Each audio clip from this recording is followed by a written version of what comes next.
Hey guys, it's ViewMasters Reactions, and we're back with the Q&A from Critical Role for Episode 8, A Silver Tongue. Last we saw, we got a little bit from everybody. I feel like Arthur and Ashley Johnson had or said the least, but Ashley Johnson really isn't part of that episode, at least Scambo's episode, and Arthur is new to the batch. He's not in the same world as these actors, so he's a little more awkward, and they probably don't want to put him on the spot. They want us to hear the people from Critical Role. They're just, throwing more people in the mix, giving us an idea of what's going on. I didn't talk about this at the end of the last episode, but we found out that Travis and Sam collaborated on writing the story of Scambo together, and Sam was basically like, yeah, it's fun to have Matt surprise us with these things and everything, but sometimes you want to just have complete control over your characters. I mean, I guess they all just have their roles and things. We heard a little bit about Marisha wanting to have people suffer in The Sims, and I agree because I did the same thing, and we got a little crazier with Zoo Tycoon, but we're going to jump in. You guys want to be way ahead, full on edited reactions, all the shows on the channel, seasons ahead of everything you're seeing, and hundreds of exclusives only on Patreon. The link is at the end. If not, here we go, guys. This is The Legend of Vox Machina, Episode 8, Q&A from Critical Role. A silver tongue. I feel like that drags so much. Vox Machina need a nap. The poor Vox Machina. Long campaign, you get long rests, you get short rests, but in these episodes, there's no breaks. When do they get to chill? We actually talked about that a lot with Arthur. Time of day stuff. We were like, when does it turn from night to day? And there's a few of these episodes later in season 1 where it doesn't turn to day. So they're just running. One really long night. And they keep fighting and being fought. And I'm like, can anybody just give them a blankie? Yeah. A little cup of apple juice? I mean, that's war. Think of actual war. You don't go home and sleep and take a week off. Shall we question and subsequently answer? Yeah. Maybe. All right, well, we ended with Ashley last time, so let's start with Ashley this time. Something outside just duck quacked. So for the folks at home who may not be... Charlie horse, I'm sorry. Oh, get it out. Sam's dying. Sam's dying. It's in my foot. Okay. Oh, no. Sam, show off your Scanlan shirt. He has my shirt on, and he won't show it. Slam your foot against the floor. Slam your foot against the floor. Don't worry, we're not live. We'll cut this out. Oh, wait, is it? Where's he going? I love it. He's gonna go stretch his foot. Oh, I love it. I love it. I love it too. Anyway, so for Ashley, so for the folks at home who may not be familiar with Campaign 1, Pike left the party for a while because you, Ashley, were filming a TV show called Tattoo Lady or something like that. Tattoo Lady? Tattoo Lady. Oh, because that was in Blind Spot. Pike left because she wanted to help rebuild a temple. Because in Blind Spot, the girl was all tatted up with maps and stuff. I saw it. I watched it. Shift in the adaptation. I think a lot of that, many reasons. I think one of them, it's a little bit more of a more of a dramatic journey to follow someone in their crisis of faith, as opposed to seeing Pike go away and building a temple. And also, we sort of tied in that there was a moment in the campaign where Pike's alignment changed, and I think it was... I feel like they're playing background music. She took a shit on a bed because Scanlan did, and then I think... Yeah. I think that's what it was. I used the mace to cut somebody's throat. That's right. And then took a shit on a bed. Yeah. What? Yeah. This is the second one we've talked about shitting on things in this. Mercer was like, oh, okay, that's what you're gonna do. And then my alignment ended up changing. And I didn't really know that that could happen. And I remember I was so devastated in the game. I was like, oh my God, I gotta be better. I just gotta be a better person. I can't take shits on beds anymore. You can piss in beds, but taking shits on beds. That's ridiculous. So she killed a dude and shit on a bed, and it made her change. Her journey and not just being a holy person, but also an incredible warrior, a holy warrior, and sort of figuring out that you can stay close with your friends, you can have your debaucherous fun, but if your faith is strong and you're strong in your friendship, you're gonna be great. Oh, I love it. Okay. I mean, shitting on a bed But for it's- no there was- reason there is was kind of reasons odd. for that, but I think it's definitely a That more might be, interesting I might dramatic question your journey to go religious through that. And what judgment. was it like for you getting to actually act through that journey, since it was kind of just implied before? Yeah, it was. I've not very seen fun, and once also them drink it from was their mugs. A nice way to kind of rewrite history, I guess. You know, like there was a lot of the campaign that I did miss, and especially a lot of the Briarwood arc, which was one of my favorite to watch. So it was fun for I us feel to like be the able ones to, you're not involved in would be rewrite more Pike's fun to history watch, though, and, because you're just like blind all the way. you know, give even more of a reason of why Pike went away. And so that in my head, I'm like, okay, yeah, even building a temple, but she also totally went to go talk to the Everlight during that time. And, you know, it was special. It was special for me. Yeah, made me happy. It was nice. They gave her her own This little question is for journey. everyone. We all know that I death and dug it. resurrection in TTRPGs is fairly common. Rest in peace to all of our various characters who have died. So can we walk through the choice to give Cassandra's resurrection both weight? It was very serious. We saw some of the technical elements, but also there was some humor at the end. Yeah, I don't know if it was as much of a resurrection as much as just showing how Keyleth's healing magic could be different from Pike's, right? Utilizing nature, how it was different than, you know, calling upon a... Yeah, because Keyleth used some but, shit you know, I think on one her. of the things we discussed And then she early jumped on up like a friggin' crazy you know, person. in our campaign, we all died. That wasn't me. That was Throg. Just by jumping off a 1,000-foot cliff and turning into a small fish.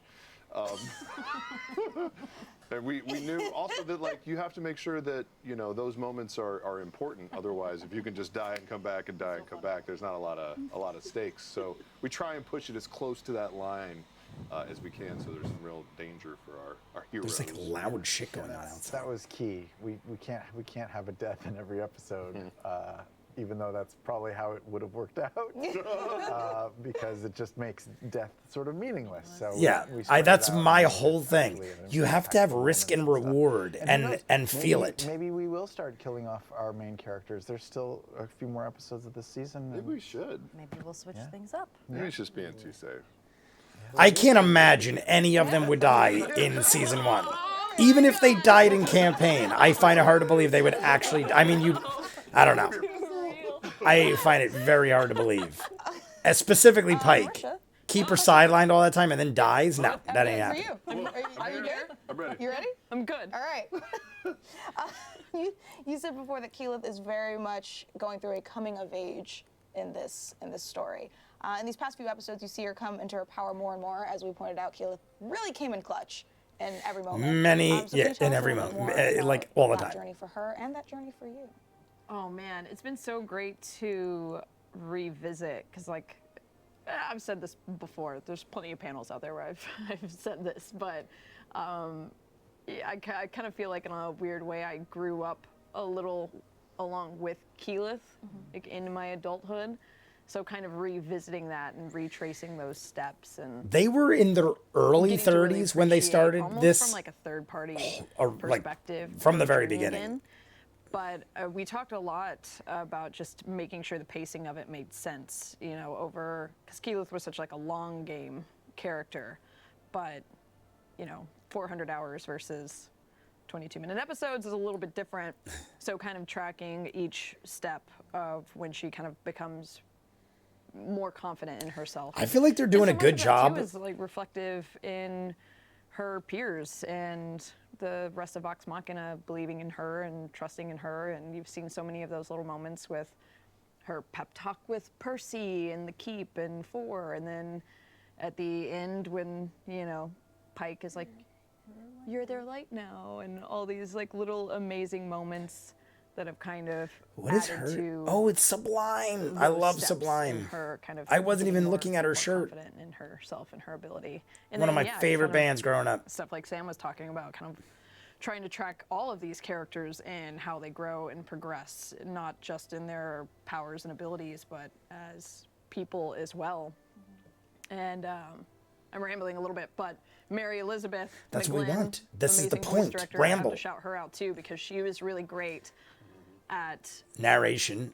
like having that removed perspective and being like, nope, like Keyleth was a little bit more insecure here, and then there was also times I would kind of fall into insecure Keyleth moments later in her story, and Mary was really great to be like, no, like Keyleth flex here, like say this moment with Wasn't confidence. the She's Mary earned it lady the at one that this does the point. narration in the So, beginning? I yeah, guess it's, she's involved in other stuff. Definitely kind of an stuff. interesting study to follow that track. And we're obviously excited to see where she goes from here, going from accidentally lightning striking a lightning dragon to Right. saving somebody's life and then transforming into a tiger. Right. Controlling the Yeah. clouds and the skywriting and stuff. I feel like that was a moment too where I feel like I've asked this before, I've but been I wanting to feel do like this for a the while. tiger is And Mary being like, Minxie or Mixie. don't make her panicky in this moment. heard like, that name make once. her own this moment. So yeah, it's good stuff. How cool would that be in real life if you could like just change the clouds into any sort of shape or whatever? It is a dream of mine Yeah. that I have on the nightly. I was gonna say would she be for her to Sam. come up with that. Dicks and balls. Dicks and balls. We all knew. We all knew. We just wanted to hear him say it. Group of dicks and balls. And you're worry the about that, chief honey. artist. I'm the chief. He's the chief artist specifically of Dicks and Balls. Question for Arthur. Speaking of art, Are you single? no. Second question. Oh my God! Well, that just In made the it episode, we awkward. get a Now, look what at do the you inside of not the like temple of Arthur, Everlight. Mika? What was your process in creating this temple? Yeah, wow. It went through a pretty long journey. We started on it really early, like development. Joseph Martinez took a lot of passes at figuring out how the exterior would work. And, there's just so many cool details that sort of tie into the fact that it's the Everlight, so it's all about holy fire. That's fire. Joseph's work. So, yeah, we were playing with this idea of like mirrors on the outside of it, on the ground, kind of like reflecting up into it, sort of like a solar. They're all like, cool. farm. I am struggling And to then, yeah, decide which basically one I like expanded better. this They out all after had like Tim interesting came away. points. And he was saying like, what if all those went up into like this orrery, but the orrery, instead of having like a constellation, is just like a series of magnifying glasses. So it's almost like this crazy like laser sauna that just funnels the power of the sun and holy fire flame down into down into the middle. Wow, that's Yeah. so much more involved. Yeah. Hey, I dig it. thought. See, I It's didn't just know like a that. bad time That's in there. interesting. Yes. Yeah, because Burned by these. it's a spiritual ritual that she's going through, obviously, but it's also like physical. Like she's sweating and she's got to endure this heat that's bearing down on her and the sunlight. So it's Cleansing flame. totally. Redemptive flame. So cool. Bikram prayer. That's so cool, yet kind of horrifying. Yeah. Also, for Arthur, this is from the chat. They would really like to know, what was your favorite location that got realized in the show?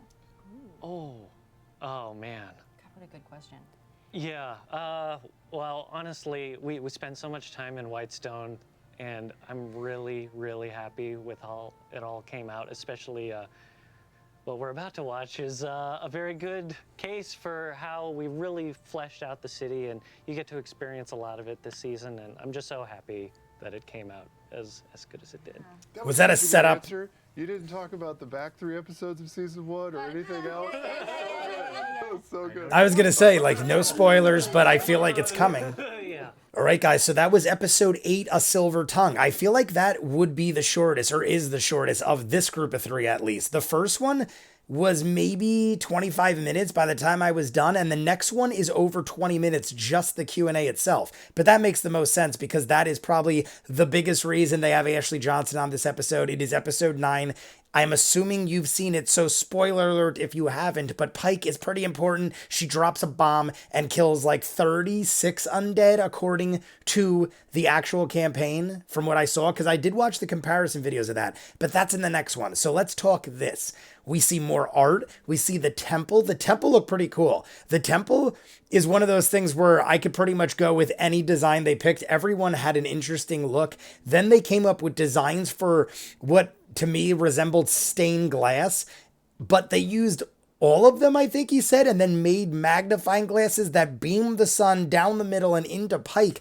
I didn't think that was happening. I thought they were just kind of focusing energy and Pike was kind of trying to like restrain and use the energy or something like that. I didn't realize it was actually beaming hot sunlight with magnifying glasses at her and it was heating her up. Arthur's basically calling it a medicinal flame or something like that. Either way, that sounds horrifying. Was she in her armor? Because that's what I'm thinking. If she was in her armor, now you got sunlight beaming down through magnifying glasses and heating up metal. I don't remember if she had her armor on or not, but I hope she didn't, because that would make it way worse. Either way, obviously, we've seen what happens. We know what happens. It was hilarious that Sam Riegel got up and walked around because of a Charlie horse, skipping all over the place. Then they ask Ashley Johnson about basically being Pike, and she talks about how she cut a guy's throat and shit on a bed. And then Matt said that screwed with her alignment, which made her have to go to see Everlight or go to the temple and do this whole thing, which kind of made sense since she wasn't going to be around anyway. She went on her own little journey and then she would come back for little episodes. We saw the comparison episode. Like I said, if you guys haven't seen it yet, I reacted to it. Arsqueef put up a video, Pike goes nuclear, and I reacted to it, and it basically shows the comparison to Campaign 1, how Pike freaked out on all that. But like I said, that's episode 9. I guess because of the Critical Role people we have, we didn't talk about Anders at all. I'm shocked that Anders literally didn't come up once. I don't remember Anders' name even spoken, and that was like Anders' episode, A Silver Tongue. It was all about Anders, and no one said anything about Anders. I find that very odd. I mean, Anders wasn't one of my favorite characters or anything like that. I just think like somebody would mention it, but it all kind of focused around Percy. And I feel like the people, like I said, the people we had here, Pike, for instance, wasn't even there. And I feel like, I don't know, but for whatever reason, Anders wasn't talked about. I am very curious now for the final 3 episodes, because in this Q&A right here that we just watched, Sam Riegel said something about, well, who knows? Maybe some of the characters will die off before season 1 ends. Who knows? Don't feel so safe. There is some risk and drama and blah, blah, blah, blah, blah. Because he was saying how if Scanlan just came wrapped up in all these spells and could do pretty much anything, then it wouldn't be as dramatic. And I agree. You have to have risk. You have to have a fear of death for the characters, or what is the sense? If you know that they're never going to die and they could just walk into anything and come out a winner, I mean, it still could be entertaining. It makes it so much better if you have the fear of death. So now I'm kind of afraid, because Sam made like a very red-faced smile, like, hey, don't be too surprised if someone dies. Is someone possibly going to die? Because they also made it a point to say resurrection is a common thing in this world. So now they just totally made me think that I don't know. We're going to see the episodes tonight. Episode 10, 11, and 12 air tonight, and we're going to see it in a couple hours. It is almost 2 o'clock right now when I'm watching this. So in about 5 hours, I'll know. But I don't know. Maybe he's just totally bullshitting us and I'm just like theorizing too much. But they could kill somebody. They could put someone close to death. I mean, we've already seen a couple people come close to death. Vex got bit. I understand people told me in the comments that that was basically already summed up by Vex going over and go, nope, you look good. Your reflection's in the mirror. So sometimes things are summed up as easily as that, and I thought that still might come to be a thing, but apparently not. I'm going to jump into the last Q&A. It's the longest one of the 3, and then after that, we'll talk and we'll see what's up, and we'll get the final 3 episodes of The Legend of Vox Machina. You want to see more of what I do, full unedited episodes of all the shows on the channel, seasons ahead of everything you're seeing on YouTube, and hundreds of exclusives you'll only see on Patreon. The link is in front of me. If not, comments down below, like and subscribe, and I'll see you guys on the next one. Peace.